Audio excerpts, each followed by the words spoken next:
ఇప్పుడు చింత రాజశేఖర్ గారు ఏపీ విషయానికి వస్తే ఏపీలో ఏంటంటే పవన్ కళ్యాణ్ గారు తన శాఖలో కాకుండా మిగతా శాఖల్లో కూడా వేలు పెడుతున్నారు అన్నట్టు కూడా వార్తలు వస్తున్నాయి.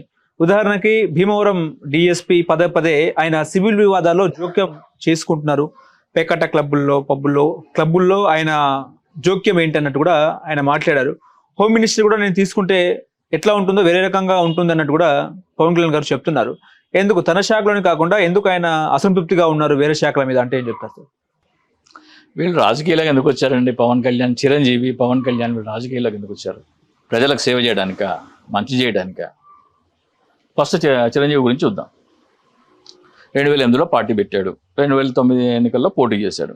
18 సీట్లు వచ్చినాయి. 18 సీట్లు వచ్చిన తర్వాత కొన్ని రోజులకి రాజకీయాల నుంచి విరమించుకుంటున్నాను, ప్రజలు నన్ను తిరస్కరించారు అని చెప్పాడు. ప్రజలు ఎప్పుడు తిరస్కరించారు ఆయనని? 2009లో.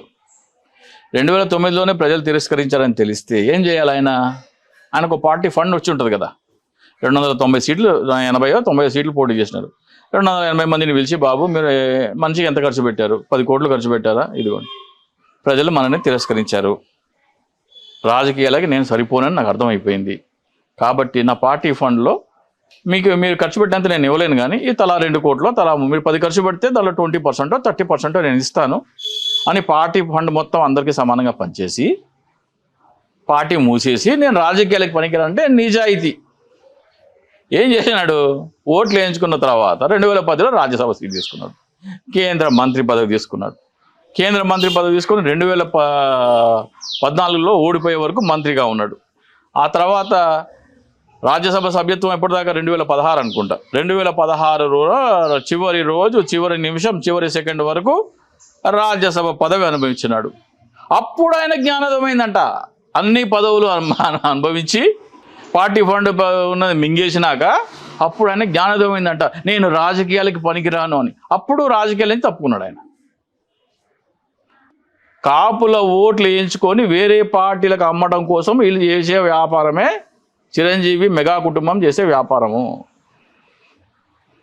మొన్న పవన్ కళ్యాణ్ కూడా 2019లో నన్ను ఆదరించలేదు, అది ఆదరించకపోతే పార్టీ మూసేయాల్సింది. ఆయన ఏమంటాడు? తోట త్రిమూర్తులు గారు ఉన్నారు. తోట త్రిమూర్తులు గారిని ఒక మాట అన్నాడు ఆయన. తోట త్రిమూర్తులు గారు ఎంతసేపు చంద్రబాబు నాయుడు మోచేతి నీళ్ళు తాగటమేనా అన్నాడు. తోట త్రిమూర్తులు గారు నాకు తెలిసి రామచంద్రపురం అనుకుంటా ఒక చోట పోటీ చేశారు. 2019 ఎన్నికల్లో తెలుగుదేశం తరఫున ఒక నియోజకవర్గంలో పోటీ చేసి ఆయన గెలిస్తే, చంద్రబాబు నాయుడు పార్టీ గెలిస్తే చంద్రబాబు నాయుడు ముఖ్యమంత్రి చేయాలి. సో తోట త్రిమూర్తులు గారి ఉద్దేశం ఏంటి? చంద్రబాబు నాయుడు గారిని ముఖ్యమంత్రి చేయాలి. తన ఎమ్మెల్యే సీటు గెలిచి చంద్రబాబు నాయుడికి మద్దతు ఇచ్చి ఆయన సీఎం చేయాలి. పవన్ కళ్యాణ్ ఏం చేశాడు? 2024లో 21 చోట్ల ఆయన పోటీ చేసి 175 స్థానాల్లో టీడీపీకి మద్దతు ఇచ్చాడు. అంతే కదా, చంద్రబాబు నాయుడు ముఖ్యమంత్రి చేయడం కోసమే. అటు తోట త్రిమూర్తులైనా ఇటు పవన్ కళ్యాణ్ అయినా ఉద్దేశం ఏంటి? చంద్రబాబు నాయుడు ముఖ్యమంత్రి చేయడం. ఒక సీట్లో పోటీ చేసినోడు చంద్రబాబు నాయుడు మోచేతి నీళ్లు తాగేవాడైతే 175 స్థానాల్లో సపోర్ట్ చేసిన వాడు, చంద్రబాబు నాయుడు ముఖ్యమంత్రి అవ్వడానికి 175 స్థానాల్లో తన పార్టీని సపోర్ట్ చేసిన వాడు చంద్రబాబు నాయుడు ఏ నీళ్లు తాగినాడు అనుకోవాలా? చంద్రబాబు నాయుడిని అర్థమవుతుందా మీకు?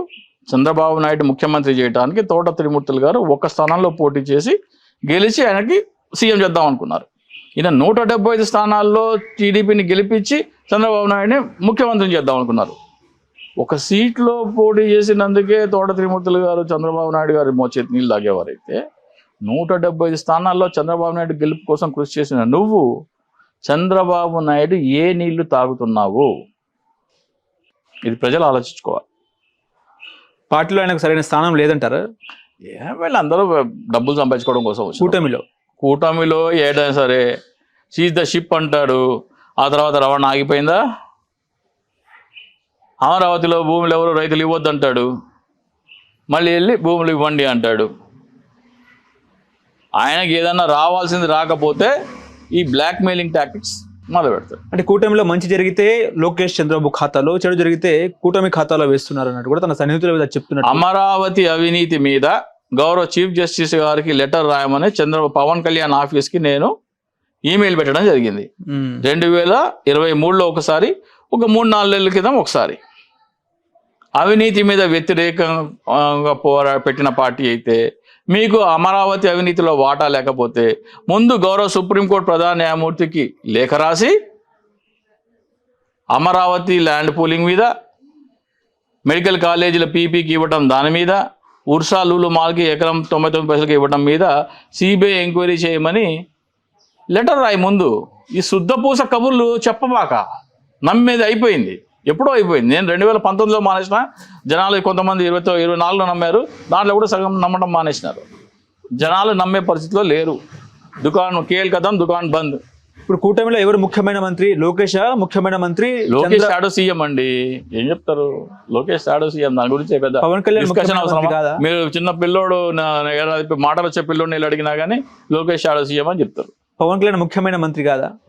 ముఖ్యమైన మంత్రి, ముఖ్యమంత్రి కాదు, ముఖ్యమైన మంత్రి కాదంటారా? ఏమీ కాదు. ఆయన వాళ్ళు పార్టీలు పెట్టింది డబ్బులు సంపాదించుకోవడం కోసం, ఓకే, కాపుల చేత ఓట్లు వేయించుకొని వేరే పార్టీలకు అమ్ముకొని డబ్బులు చేసుకోవడం కోసం వ్యాపారం. పవన్ కళ్యాణ్ గారు ముఖ్యమంత్రి గారు ఏపీకి ఎప్పుడు? జనాలు వచ్చేసారి ఎమ్మెల్యే అయితే మా గొప్ప.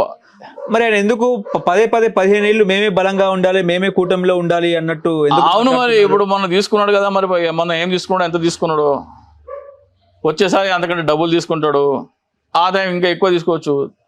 అదే అలా వ్యాపారమే. అది వాళ్ళ పార్టీ ఏంటి, కాపుల ఓట్లు తీసుకెళ్ళి వీళ్ళకి అమ్మాలా, అదే అలా వ్యాపారం. మరి బీజేపీ ఎందుకు మాట్లాడదు దీని మీద? బీజేపీ మొన్న పవన్ కళ్యాణ్ కాదని లోకేష్ తీసుకొచ్చి మూమెంట్ ఇచ్చారు కదా మోడీ. అది సరిపోతుంది కదా, అది ఉదాహరణ చాలు, అదొకటి అది చాలు. పవన్ కళ్యాణ్ స్టేచర్ ఏంటో మోడీ దగ్గర, లోకేష్ స్టేచర్ ఏంటో చెప్పడానికి అది చాలు.